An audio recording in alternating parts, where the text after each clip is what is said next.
Bonjour à tous et bienvenue, c'est Gaël dans Simple et Gratuit. Et aujourd'hui, nous allons parler de protection de documents qu'on nous envoie pour éviter qu'ils nous infectent.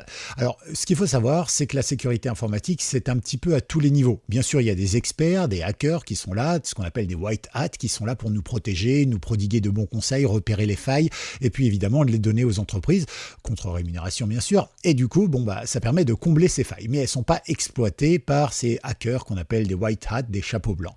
Mais par contre, d'un autre côté, vous avez tout un tas de hackers qui veulent juste se faire de l'argent, récupérer des données, vous embêter, etc. Et puis, vous avez aussi, ça c'est des bons hackers qui maîtrisent le code. Et puis après, vous avez tout ce qui est Warez et compagnie. Vous savez, des gens qui quitte que dit, comme on les appelle, qui récupèrent des bouts de code sur Internet pour faire des trucs malveillants et tout ça. Et puis, eux, ils comprennent pas ce qu'ils font, mais ils arrivent quand même à leur fin. Et donc, il faut se protéger de ce genre de personnes parce que c'est ceux-là qui sont vraiment dangereux. Non seulement ils savent pas ce qu'ils font, et en plus, ils vous nuisent. Donc, faites attention évidemment à cela. Et aujourd'hui, je vais vous présenter un logiciel qui est gratuit, open source pour Linux, Mac, Windows et même en ligne si vous le souhaitez et qui vous permettra de vous protéger d'une certaine manière, à un des étages en tout cas de la fusée. Alors, avant toute chose, pensez à liker, ça référence cette chaîne, ça permet qu'elle soit plus proposée, plus vue, puis ça fait plaisir de voir le nombre de likes qui monte. Merci à vous évidemment, pensez à vous abonner et pensez à vous abonner à la newsletter. Je vous rappelle que la newsletter, elle sort tous les mercredis 14h15 dans votre boîte mail. Alors ne manquez pas ce rendez-vous. C'est bon ? Ok. Alors la première chose que nous allons faire, c'est expliquer un petit peu les dangers et voir comment on peut y répondre. Premier danger que l'on peut avoir, c'est celui-ci. Par exemple, ici, je reçois un super document anodin. Waouh, c'est dans ma boîte mail, c'est mon patron qui me l'envoie, c'est un copain, c'est une clé USB que j'ai reçue. Voilà, ça peut être dans plein de cas. On reçoit et on a des nouveaux documents qui arrivent sur notre système. Maintenant, comment on sait s'il est infecté ou pas? Alors bien sûr, la première chose à faire, c'est de passer un coup d'antivirus, anti-malware pour savoir. Et ça marche bien souvent, mais ça suffit pas parce que de temps en temps il y a des choses un peu vicieuses, un peu pernicieux. Je vous l'ai déjà dit, par exemple la différence entre un Troyen et TeamViewer par exemple, elle est quasiment nulle. Du coup l'antivirus il sait pas si ce que vous utilisez c'est un logiciel de prise de contrôle à distance volontaire comme TeamViewer ou bien si c'est un Troyen qui va effectivement prendre contrôle de votre ordinateur, vous espionner et tout ça. Pareil avec Skype, quelle est la différence entre Skype qui va récupérer tout ce que vous utilisez comme clavier, comme webcam, comme audio, etc. et un logiciel qui serait là pour vous espionner. Donc c'est très difficile pour les antivirus, ils voient bien qu'il y a un code, mais ils ne savent pas du coup s'il est malveillant ou pas. Alors dans le doute, selon si c'est un grand éditeur, ils disent ça va bien. Si c'est un petit éditeur de base, ils disent ça va mal. Le seul problème, c'est que bien souvent, quand on utilise des logiciels open source qui respectent la vie privée, c'est des petits logiciels et du coup, l'antivirus, il se fatigue pas, il dit ça va mal, ça va mal.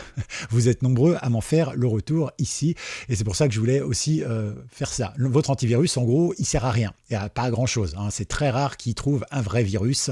En général, il fait plutôt des faux positifs. Pire encore si le logiciel antivirus est payant. Mais bon, on reviendra là-dessus.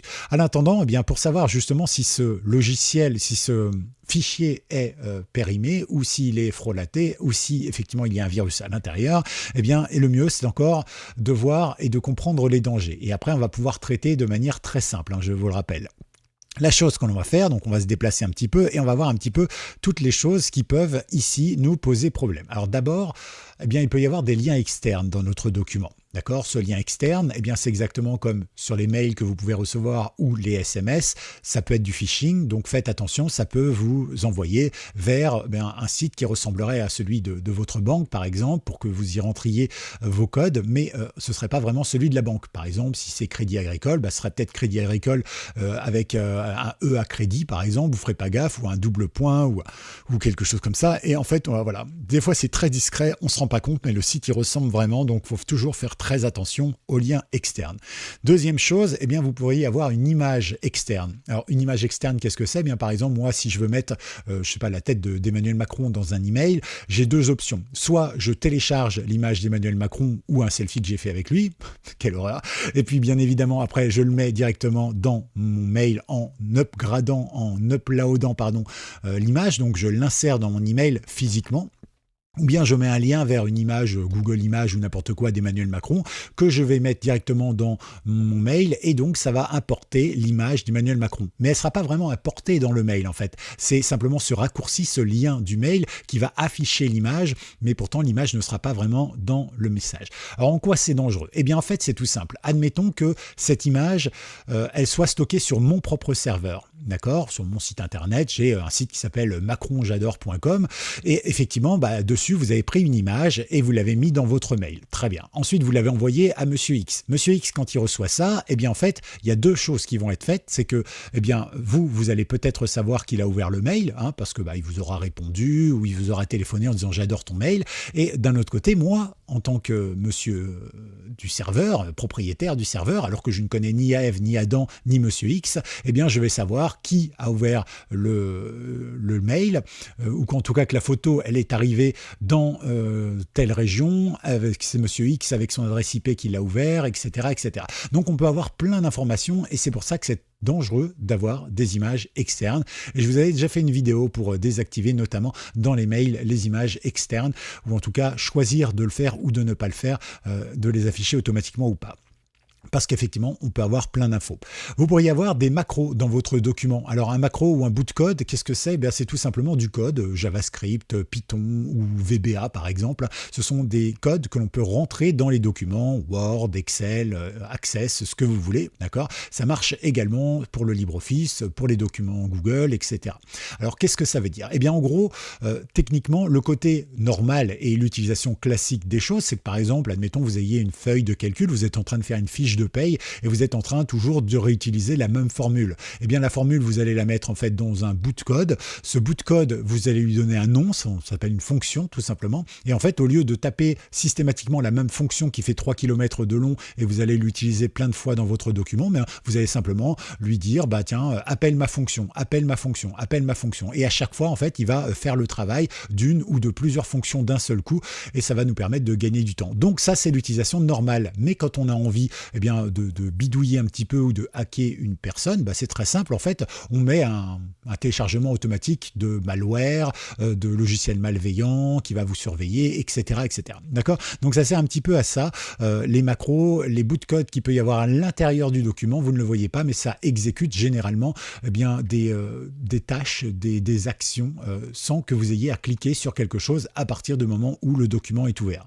Donc prudence également. Enfin, donc vous pourriez avoir des failles logicielles, et ça s'est passé d'ailleurs en 2021 avec l'armée américaine qui s'est fait pirater parce qu'ils utilisaient Word 2021, pas mis à jour d'ailleurs, donc c'est un petit peu dommage d'ailleurs.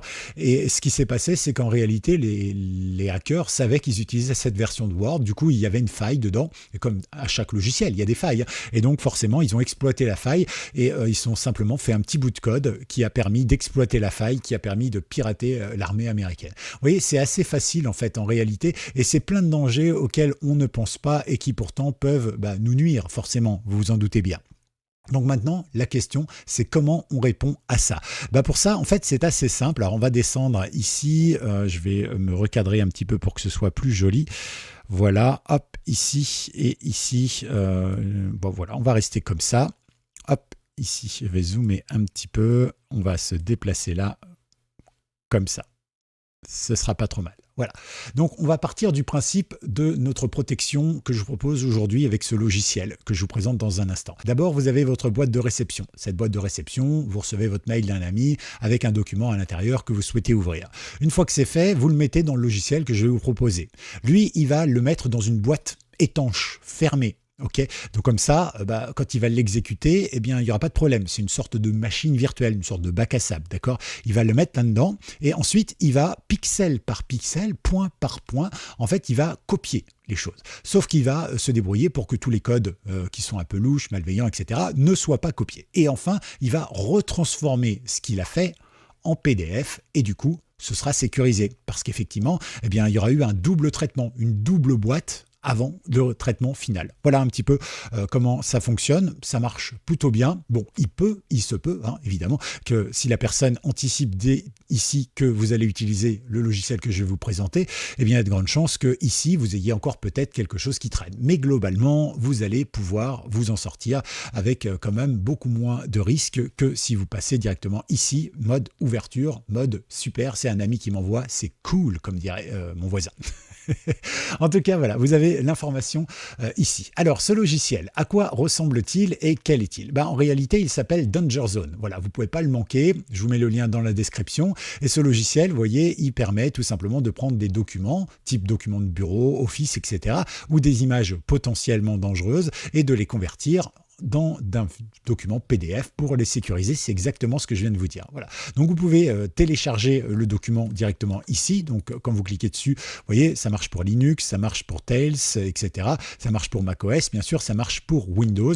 Et vous le téléchargez tout simplement. Et après, vous avez une grande fenêtre. Et cette fenêtre, vous pouvez y glisser vos documents tout simplement. Je ne vais pas vous faire la démo ici. Je voulais vous montrer juste ici, vous avez En savoir plus.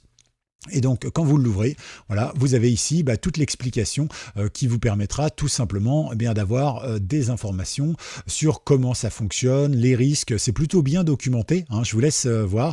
Et vous avez plein d'informations qui pourront évidemment vous donner quelques conseils. Et donc, ça, c'est plutôt cool. Voilà. Vous pouvez bien sûr, si vous le souhaitez, ici, par exemple, télécharger le code pour vérifier que ce code ne contient pas lui-même de virus. Hein, comme d'habitude, c'est open source, n'hésitez pas. Et si vous souhaitez en savoir plus, il y a la communauté Mastodonte. Le Mastodonte, c'est Twitter, mais version open source. Et voilà, comme ça, vous pouvez faire plein de trucs. Voilà, on est nombreux à être dessus. Hein. C'est vrai que la communauté française est assez restreinte parce que les Français aiment bien se faire surveiller par Twitter, Facebook, etc. Ils préfèrent ça plutôt que d'utiliser des outils open source. J'avais fait un long débat là-dedans, ou plutôt un long plaidoyer pour vous présenter les alternatives open source. C'était dans la newsletter. Et si vous ne l'avez pas eu parce que vous n'étiez pas encore abonné ou parce que vous n'êtes pas encore abonné, abonnez-vous, inscrivez-vous sur Substack et puis après vous allez avoir accès directement sur le profil de Simplecom Informatique, toutes les informations et notamment tous ces petits, toutes ces newsletters que je vous donne régulièrement. Voilà donc pour ces informations.